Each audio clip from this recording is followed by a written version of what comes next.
প্রিয় দর্শক, আসসালামু আলাইকুম। আশা করি আপনারা সকলে ভালো আছেন, আমিও ভালো আছি। প্রিয় দর্শক, আমরা ভালো থাকলেও একদল জ্বইলা উঠছে।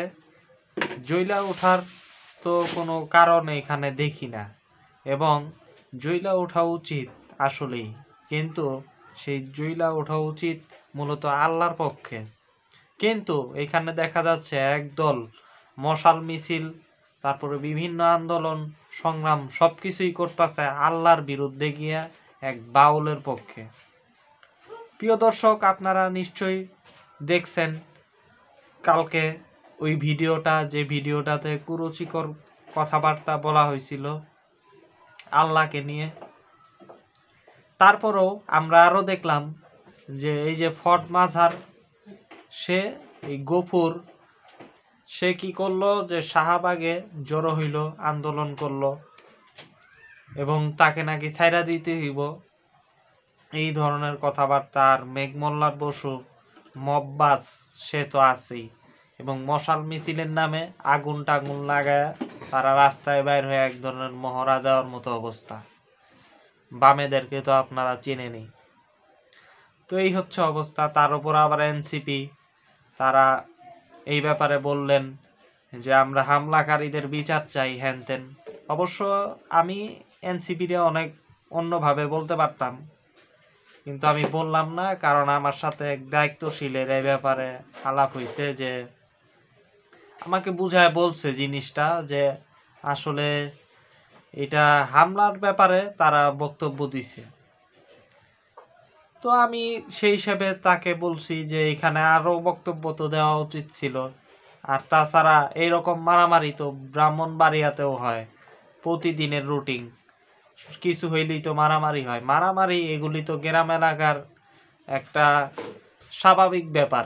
শহর এলাকার মানুষ এক জিনিস, গ্রাম এলাকার মানুষ আর এক জিনিস।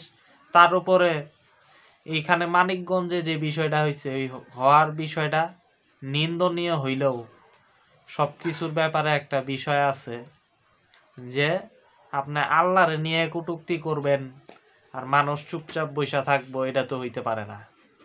আর গ্রাম এলাকার মানুষ তো আরো, অর্থাৎ যেই নে গ্রাম এলাকায় জমি জমা নিয়েই তো কত মারামারি ধরাধরি কত কিছু হয়। সেখানে আপনি আল্লাহরে নিয়ে এক বাউল একটা কথা বলবো, আপনি ওইখানে আদালতের সামনে গিয়ে আবার একদিকে অপরাধ করছে, তারে কিন্তু মারা হয় নাই, তারে কিন্তু পুলিশ ধরে নিয়ে গেছে এবং তাকে আইনের আওতায় তুলে দেওয়া হয়েছে। তারপরে ওইনে গিয়ে আপনি আন্দোলন কইরা মানুষরে গালি দিবেন, জঙ্গি বইলা অহবি কইয়া। এখন গ্রাম এলাকার মানুষ একদিকে প্রথমে তো আল্লাহরে গালি দিছেন, এটা তো অপরাধ, তার উপরে আবার ওইখানে মানুষজনরে গালিগালাজ করছেন, এটা হচ্ছে দ্বিতীয় অপরাধ। অর্থাৎ যারা এখন বাউলের পক্ষে আন্দোলন করতেছে তারা কিন্তু দুইটা অপরাধ করছে। আল্লাহরে তো গালি দিছে, এটা তো অন্যায়, এটা তো অবশ্যই অন্যায়, নিঃসন্দেহে অন্যায়। এবং এটার পক্ষে যারা রাজনীতির বাইরে গিয়া, অবশ্যই এনে কোনো দলের বিষয় না, কারণ আমরা মুসলমান, আল্লাহ আমগরে সৃষ্টি করছে, অবশ্যই আল্লাহর প্রশ্নে এনে কোনো রাজনীতির কোনোই নাই। কিন্তু এটা তো সেই সেবা অপরাধ হইছেই, পাশাপাশি তারা স্থানীয় লোকজনরে দেখা সেখানে আন্দোলন করতে গিয়া জঙ্গি ওহাবি এইসব বইলা বিশ্রী ভাষায় তারা গালিগালাজ করছে। তারপরে মানুষজন খেয়ে সেখানে মারামারি করছে এবং এই মারামারি হয়েছে। এখন তাদের ব্যাপারে আপনি যে স্টেটমেন্ট দিলেন, আপনি তো জানেন, বোঝা তো দরকার, তাই না? কিন্তু আপনি স্টেটমেন্টের ভিতরে আরেকটু কিছু যোগ করতে পারতেন, যে মুসলমানদের ধর্ম নিয়ে, আল্লাহরে নিয়ে যে কটূক্তি করছে, এই ব্যাপারেও বাউলের বিরুদ্ধে আমরা সুষ্ঠু তদন্ত চাই। এই কথাটা বললেই কিন্তু আর এত ঝামেলা হইতো না। তো এনসিবির বিষয়টা গেল। তার উপরে দেখলাম যে আরেক দল এখন এই বিষয়ে, তারা তাদেরই প্রোগ্রাম ছিল, এটা তাদের প্রোগ্রামেই মূলত এই ঘটনাটা ঘটছে, তারা কোনো প্রতিবাদ করে নাই। আলেম ওলামারা ওয়াজ মাহফিলে তাদের বিরুদ্ধে বললে তারা তখন সচেতনভাবে প্রতিবাদ করে, অর্থাৎ তাদের বিরুদ্ধে বললে তারা প্রতিবাদ করে। কিন্তু এখানে বাউল আল্লাহরে নিয়ে এই সমস্ত ফাইজলামিমূলক কথাবার্তা বলার পরেও তারা কিন্তু হাসাহাসি করছে, আরো ওইখানে এনজয় করছে জিনিসটাকে। কত বড় অধপতন তাদের, এই হচ্ছে অবস্থা। আর তার উপরে আবার মরার উপরে খাড়ার ঘা, তারা ঢাকা বিশ্ববিদ্যালয়ে তাদের ছাত্র সংগঠন সেইখানে গান বাজনার আয়োজন করছে, সেটার প্রতিবাদেও আবার ওরে গ্রেপ্তার করা। একদিকে ওরে কিল্লিকে গ্রেপ্তার করা হয়েছে, হয়তো আল্লাহরে কটূক্তি করছে, ও আল্লাহরে নিয়ে বাজে শব্দ ইউজ করছে, এবং ওইখানে প্রতিবাদ করে নাই। এক, ওদেরই প্রোগ্রাম ছিল। দুই, তাকে কেন গ্রেপ্তার করা হয়েছে এবং কেন ওই যারা জঙ্গি ওহাবি কয়ে গালি দিছিল স্থানীয় গ্রাম এলাকার মানুষদেরকে আন্দোলনের নামে, ওইখানে একটা বেশ দাঙ্গা সৃষ্টি করার জন্য এই কথাটা বলা হয়েছে। জঙ্গি শব্দ, ওহাবি শব্দ এগুলি বইলেও কিন্তু মববাজি হইতাছে, জায়গায় জায়গায় মানুষের জঙ্গি ট্যাগ দেওয়া, ওহাবি ট্যাগ দেওয়া, এগুলি মব, এগুলি করা হইতাছে। এবং এনসিপি কিন্তু এটার প্রতিবাদ করে নাই। এটা দুঃখজনক। উচিত ছিল এই বিষয়টা উল্লেখ করা, যারা জঙ্গি আর ওহাবি কয়ে গালিগালাজ করতেছে তাদের ব্যাপারেও, এই সমস্ত মববাজদের ব্যাপারে, গালিগালাজকারীদের ব্যাপারেও আমরা নিন্দা জানাই, এই বিষয়টা বলা উচিত ছিল, কিন্তু বলে নাই। অর্থাৎ তাদের বিবৃতিটা আসলে আংশিক হওয়ার কারণেই মানুষ কিন্তু যে একেবারে ভুল কথা বলতেছে তাও না, এইগুলি হইতেছে। তো এই কারণে মারামারিটা হয়েছে, সেখানে ঘটনা ঘটছে এবং দুই পক্ষই মারামারি করছে। সেটাকে কেন্দ্র করে আবার এই দল আপনার ঢাকা বিশ্ববিদ্যালয়ের টিএসসিতে তারা গান বাজনার আয়োজন করছে। কত বড় অধপতন তাদের, এটা দেখাই যাচ্ছে একেবারে স্পষ্ট। ইনি কিন্তু আল্লাহর প্রসঙ্গ, আল্লাহ আমগর সবাইরে সৃষ্টি করছে, অবশ্যই আমরা আল্লাহর জন্যই, আমরা বুঝছেন, সবার আগেই আল্লাহ। আল্লাহ আমার রব, ওই রবই আমার সব, এটাই বাস্তব। কিন্তু এই না আল্লাহর প্রশ্নে ওরা কিন্তু কোনো ধরনের কোনো সঠিক কোনো অবস্থান নিতে পারে নাই, এবং ওই এলাকার স্থানীয় মানুষেরকে কেন্দ্র করে হামলার নিন্দা জানায়। এরকম মারামারি, হামলা কামলা সব কিছুই গ্রাম এলাকায় হয়, কিন্তু এখানে বড় প্রশ্ন, তার চেয়েও বড় প্রশ্ন যে উনি শিল্পী, বাউলের বিরুদ্ধে না, কিন্তু কথা হচ্ছে যে শিল্পী হয়ে কেন আল্লাহর বিরুদ্ধে কথা বলবো, তাই না?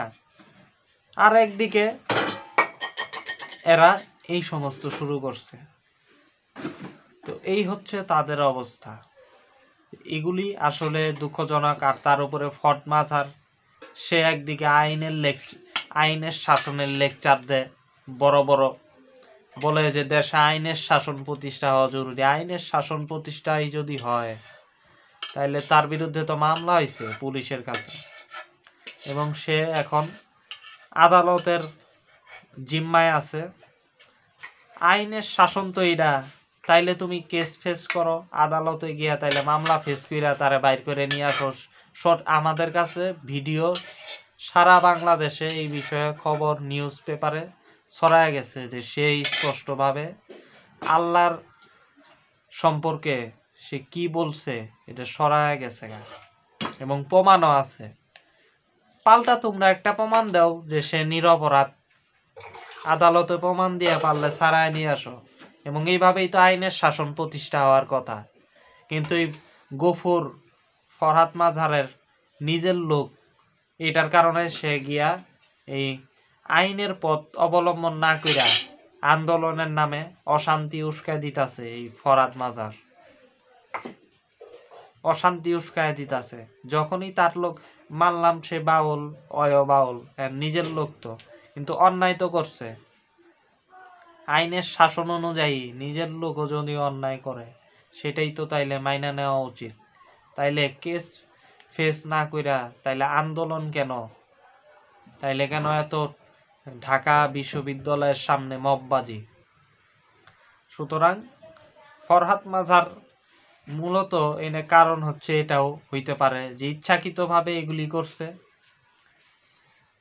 কইরা। এখন সামনে যখন একটা সময় মানুষ দীর্ঘদিন পর ভোট দেওয়ার একটা পরিবেশ, সেই পরিবেশটা হয়তো তারা এমনও ভাবছে যে মনে হয় যে জামাতি ইসলামীর পক্ষে বা ইসলামিক দলগুলি সামনে আসতে পারে, অথবা তাদের একটাই যে এটা মূলত বাইরের থেকেও কোনো একটা ইন্ধন এখানে আছে। এবং ফরহাদ মজহারদের বাড়াবাড়ি এখানে এটাই স্পষ্ট। এনসিপি মানলাম ওই হামলার ব্যাপারে বিবৃতি দিতে, ঠিক আছে। এনসিপির কাছে আমার প্রশ্ন, ব্রাহ্মণবাড়িয়ায় প্রতিদিনই মারামারি হয় এবং সেখানেও তো হামলা মামলায় মানুষ তো ক্ষতিগ্রস্ত হয়, এনসিপি তখন কেন বিবৃতি দেয় না? তখন ব্রাহ্মণবাড়িয়ায় যেটা হয় ওইটা ভালো মারামারি, আর এখন মানিকগঞ্জে যেটা হয়েছে ওইটা খারাপ মারামারি। আর গ্রাম এলাকা সব শহরের মানুষের মতো না। এনসিপির যারা নেতৃবৃন্দ শিক্ষিত ছাত্র, ঠিক আছে, কিন্তু সবাই বাংলাদেশের সব মানুষ ছাত্র না।